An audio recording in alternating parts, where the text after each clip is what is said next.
Alright guys, Connor with the left lane, back in the driver's seat of the Volvo, running around to get a car towed. But I want to talk to you guys about what it takes to get a car to last this many miles, right? I got 247,000 miles on the clock. Yes, my AC is cold.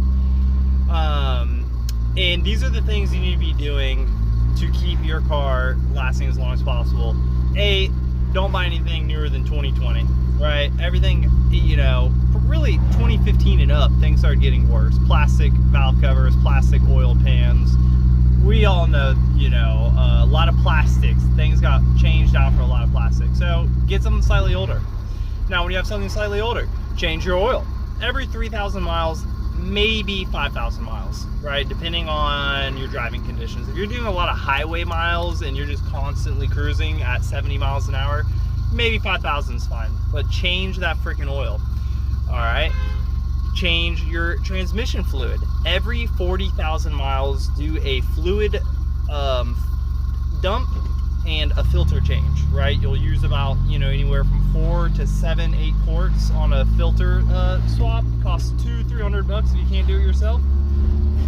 Maybe a bit more, and that's gonna save your transmission. Stop you from having to buy a freaking $5,000 transmission. Do your transmission fluid. Do your diff fluid. Literally just change your fluids. Change your fluids, let the car warm up fully, and you'll be fine. Change your spark plugs. You know, some are, the iridiums and whatnot are good for 40,000 miles. I say, you know, 20,000 miles is not gonna hurt to change your spark plugs. And if you know how to work on your own cars, you know it's not that big of a deal unless you got one of them front wheel drive V6 setups. That can be a little bit more nightmarish. But change those spark plugs out.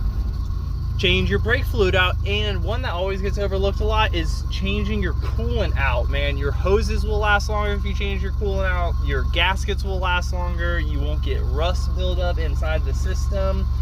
You know, the properties that keep coolant cool degrade over time, and then maybe you get low, you top it off with a different coolant than what's in there, and now you have cross contamination, and a lot of coolants do not like that. So change your coolant, change your fluid, and stay on top of it, dude.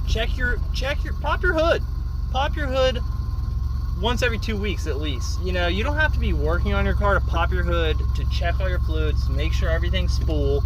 And if you're checking your fluids every 2 weeks, when you start going low on fluids, you know, you're gonna know. And you don't have to be a mechanic to check all your fluids and top them off as needed. And you'll know, like, oh man, I had to put a quart of oil in this interval, and like, that's not okay.